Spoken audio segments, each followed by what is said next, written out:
Texas Tech might just be changing the game when it comes to roster building. While some programs still rely on traditional recruiting, cough cough Clemson, the Red Raiders have fully embraced the transfer portal, bringing in a whopping 17 transfers this cycle, including 10 4-stars. They aren't just filling gaps, they're building their entire starting lineup through the portal. With the Big 12 as wide open as ever, and NIL money flowing through West Texas, Joey McGuire's squad might be poised for a massive leap in 2025. But is this portal-heavy strategy sustainable? And more importantly, can it help Texas Tech break through and make a real run at the college football playoff? Let's get into it. My name is Zach, and welcome to the Sports Corner at Choose Adventure Media.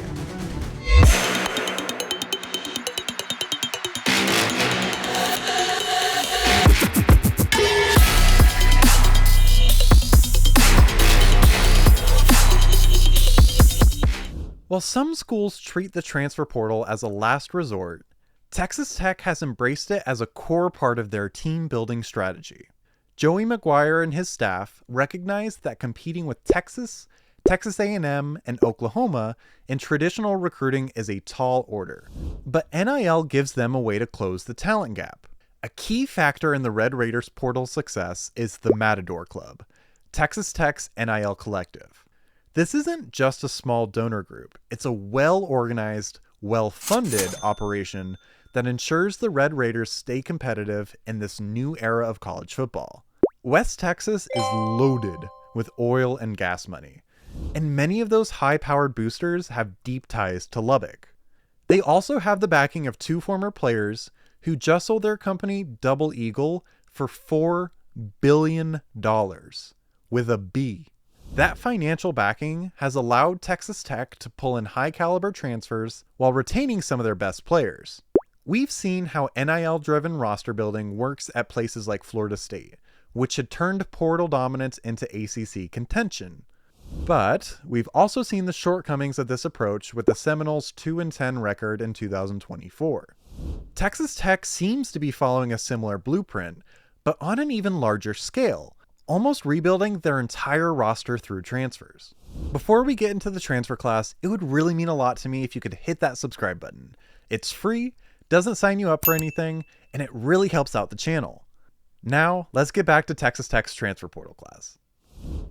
Texas Tech added 17 transfers while losing 15 in the portal, and according to On3, they brought in 10 4-star players and only lost one. This massive influx of talent significantly upgrades their roster.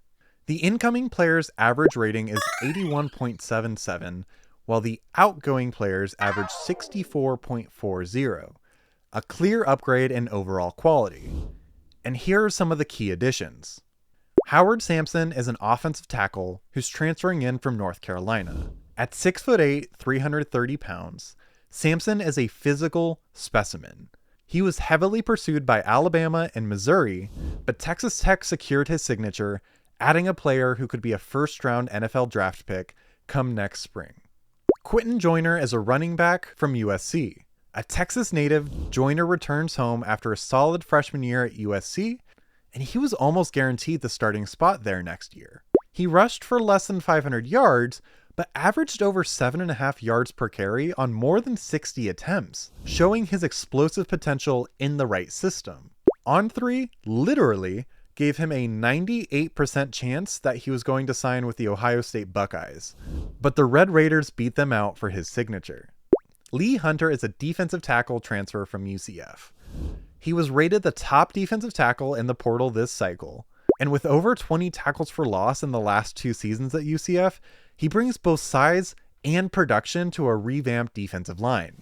Another note about Hunter, I watched an interview with their head coach, and he said that Lee Hunter literally never stops smiling. He's a big smiler. These players aren't just filling spots, they're expected to make an immediate impact. Texas Tech's reliance on the portal is reflected in their projected starting lineup for 2025. On offense, 8 of their 11 starters are transfers, with 4 coming from this most recent cycle. That means that nearly the entire offensive core has been reshaped through the portal. And on defense, 6 of their 11 starters are transfers, with 5 coming from this past cycle. This level of portal integration is nearly unprecedented.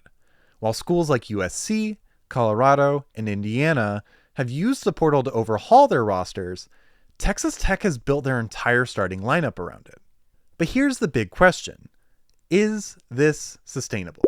On one hand, adding experienced, battle-tested players gives them an immediate boost. On the other, roster continuity could be a concern. Can they build chemistry fast enough to compete at the highest level? Texas Tech has two key factors working in their favor for a potential playoff run. Number one, they have a very favorable non-conference schedule. Texas Tech has a relatively easy non-conference slate, which should help them start strong. No offense to these teams, but Arkansas Pine Bluff, Kent State, and Oregon State, all heading to Lubbock, shouldn't put up that big of a fight. Number two, the Big 12 is by far the most unpredictable Power 4 conference. It's entirely wide open. Schools like Kansas State, Utah, BYU, Colorado, Arizona State, and Oklahoma State are all very much in the mix, but there isn't a clear-cut dominant team. If Texas Tech can take care of business in non-conference play and win key Big 12 matchups, a conference championship is definitely in the cards. And with the 12-team college football playoff, even finishing near the top of the Big 12 could put them in a position to earn a bid. Texas Tech isn't just using the transfer portal to fill holes. They're building a contender with it. With a roster that's almost entirely transfer-driven and a clear investment in NIL, the Red Raiders are taking a bold approach that could pay off in a big way. But the real question is, can this model win at the highest level? Is this sustainable, or is Texas Tech just catching lightning in a bottle? Let me know what you think in the comments. My name is Zach with the Sports Corner at Choose Adventure Media, and if you want to stay up to date on all things college football, make sure to subscribe, and I'll see you next time.